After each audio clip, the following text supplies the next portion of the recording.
Coming up next, please welcome to the stage Miss International, Margaret Ross. A graduate of the Iowa Writers Workshop and instructor through the International Writing Program. She is the author of the chapbook Decay Constant from the Catenary Press. Everybody one more time, Margaret Ross.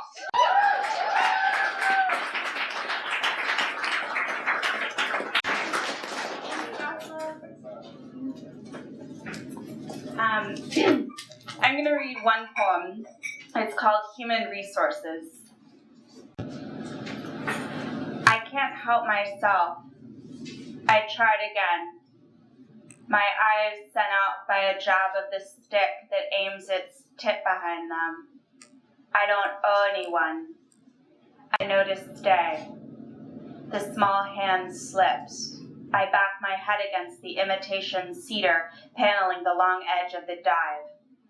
If I could smell the half-life of them, swaying dark inside loose air, and quick with chitin after feathers, shed fur fuzzing up the needles, if I could touch something there, and given splinters like neat end stops for my skin. I want to rest here, but the restroom's always locked. Somebody's finger ran a ring around my wrist in blue Q chalk to describe a long time walking, looking for a place to leave his thought behind his self, for it was tedious to keep the two aligned. I got the vein, went on that way until my head felt soft inside, then saw I lied down on the ground I still think was the aisle of a plane. Same shit carpeting.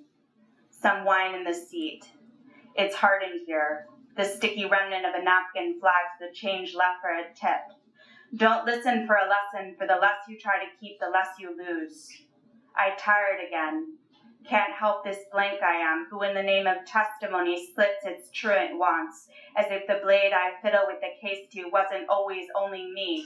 I touch the wet rings on the tabletop, for they are missives from the insides of the trees.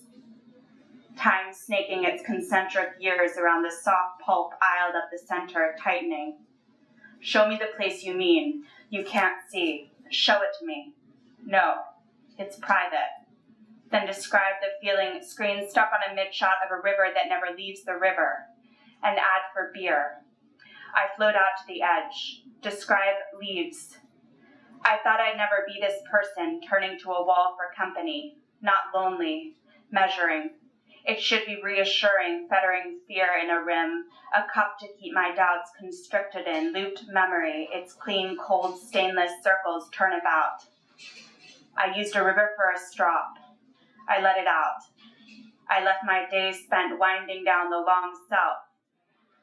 For I thought what I was given was a sentence to see through, not the round I wakened, livid coil of a mind like a pop-out car lighter, dilating the high of any near experience of no, the line the dash-stitch mimes. I fibbed, I slipped, I missed me. It was easy letting out the hem, the dress I wore a hooped life, ringworm to the dun-eyed animal who peered out through the slats. I peered back, sunk to my ankles in the rich shit flies did to the air what fire does to them.